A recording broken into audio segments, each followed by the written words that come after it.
পৰীক্ষা নাপাওঁ মেইনছ আৰু ভাইবা ভচিৰ মাজেদিয়ে আমি পৰীক্ষা ৰিজাল্ট দিম। অৱশ্যে 11 লাখ ছাত্ৰ ছাত্ৰীয়ে যেতিয়া 21 পৰীক্ষা কেন্দ্ৰত পৰীক্ষা দিব, ই এটা বৃহৎ প্ৰত্যাহ্বান হ'ব। কেনেকৈ পৰীক্ষা পাতিব পাৰি 21 কলেজ, ই এটা ডাঙৰ প্ৰত্যাহ্বান হ'ব। চৰকাৰী বিষয়াসকলে এই বিষয়ে আলাপ আলোচনা আৰম্ভ কৰিছে। ৰাইজৰো সহযোগিতা লাগিব।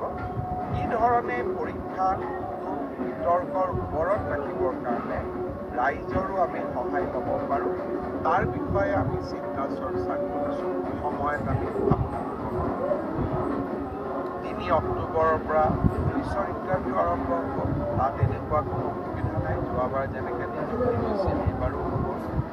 আৰু শিক্ষকৰ নিযুক্তিৰ ক্ষেত্ৰতো আমি ইতিমধ্যে ব্যৱস্থা আৰম্ভ কৰিছোঁ আৰু ইয়াতো বহুত বেছি বিতৰ্কৰ অৱকাশ আৰু এইবিলাকত নিশ্চিত কোৱালিফিকেশ্যন লাগে কাৰণে কেণ্ডিডেটৰ সংখ্যাও কম। কিন্তু তৃতীয় আৰু চতুৰ্থ শ্ৰেণীত এইবাৰ অসম্ভৱ প্ৰাৰ্থীয়ে আবেদন কৰিছে। সৰ্বমুঠ 18 লাখ আবেদন এই 14,000 পোষ্টৰ কাৰণে আমাৰ ওচৰলৈ আহিছে। যি কি নহওক, দুই এজনে সুধি আছে যে চিলেবাছ কেতিয়া দিব।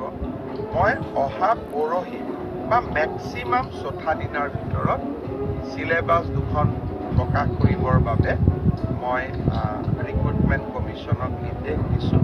আৰু মই ভাবোঁ যে ইয়াৰ পিছত এই পৰীক্ষা সম্পৰ্কীয় আপোনালোকে যি কথা বুজিব খোজে, জানিব খোজে, ইয়াৰ পিছত ৰিক্ৰুটমেণ্ট কমিশ্যনে আপোনালোকক জনাই থাকিব।